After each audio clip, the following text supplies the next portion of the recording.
In a world where money speaks louder than the heart, sometimes the ones we walk away from are the very ones we were meant to walk with. This is the story of Ashipola, a rich, handsome man from Namibia, and Nangula, a simple village girl with nothing but love to give. Grab your seat, because this story will take you on a journey through betrayal, heartbreak, and a regret that came too late. Ashipola was 35, successful, and wealthy. He owned several businesses in Windhoek, drove a sleek black Range Rover, and wore designer clothes that turned heads wherever he went. He had built himself up from nothing, or so he claimed, and now he wanted the best of everything, the best house, the best car, and the best woman. But there was one person who saw him before the money, before the fame, and that was Nangula.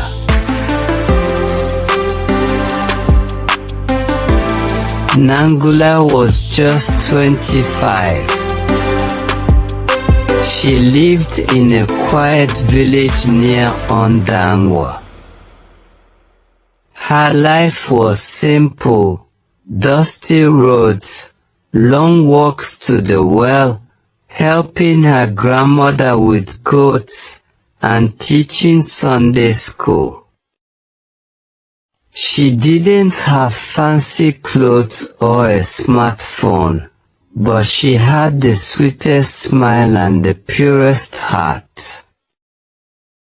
She met Ashipola at a family funeral. He came back home briefly, and she served him oshikondo with a shy smile.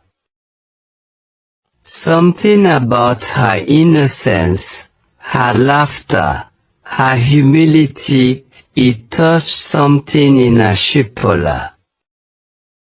For 3 months, he called her every night. He sent her a small smartphone, bought her clothes, and even promised to build her a house. Nangula fell in love with him. Hard, deep, real. But Ashipola was about to change. One weekend, Nangula came to visit him in Windhoek. She wore her best dress, plaited her hair, and carried hope in her heart. But when she arrived, Ashipola seemed distant, cold. She cooked for him, cleaned his apartment, and even washed his car. But all he said was, "Nangula, we are not the same. You're a sweet girl, but I can't be with someone who doesn't fit in my world." He gave her 1,000 Namibian dollars for a taxi and told her it was over. Nangula cried all the way home. Her dreams, her heart, her spirit shattered. Ashipola soon started dating Fanny, a 30-year-old high school teacher from Rondo. She was educated, stylish, and confident. But most of all, she fit in with his rich city lifestyle. They posted selfies at beach resorts, went on trips to Cape Town, and had engagement dinners at fancy restaurants. People called them a power couple. But behind closed doors, it was a different story. Fanny was rude, controlling, and obsessed with her image. She constantly mocked Ashipola's family, refused to visit his village, and once even said, "Why would I go to a dusty place with goats and flies? I'm not some village girl." She insulted his friends, demanded expensive gifts, and constantly accused him of cheating. At first, Ashipola tried to ignore it. "She's just strong-willed," he told himself. But as time passed, the house grew quiet, the love grew cold, and the fights became louder.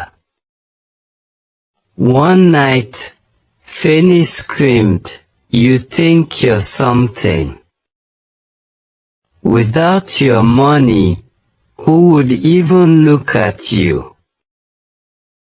That night, Ashipola sat on the balcony, remembering Nangula's gentle hands, her quiet prayers, the way she looked at him like he was more than just his bank account.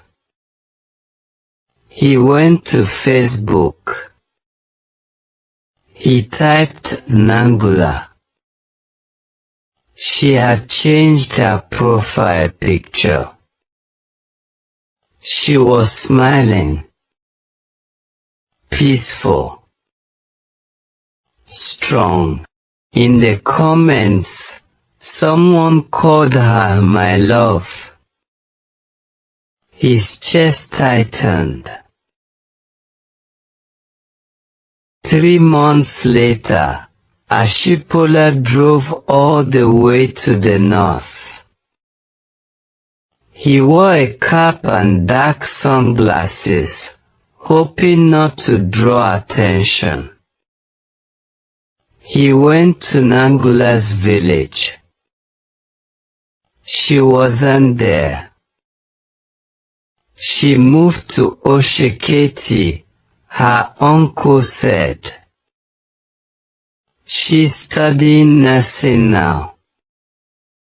Doing well. And she's engaged to a kind, humble guy.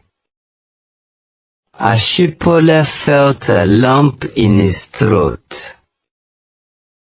He had money, but he had no peace. He had wealth, but no warmth. He had cars, but no companionship. He had left gold for glitter. This story isn't just about Ashipola and Nangula. It's about you and me. Sometimes, we chase appearances and forget about the heart. Sometimes, we choose what looks right instead of what feels right. And by the time we realize what we lost, it's too late.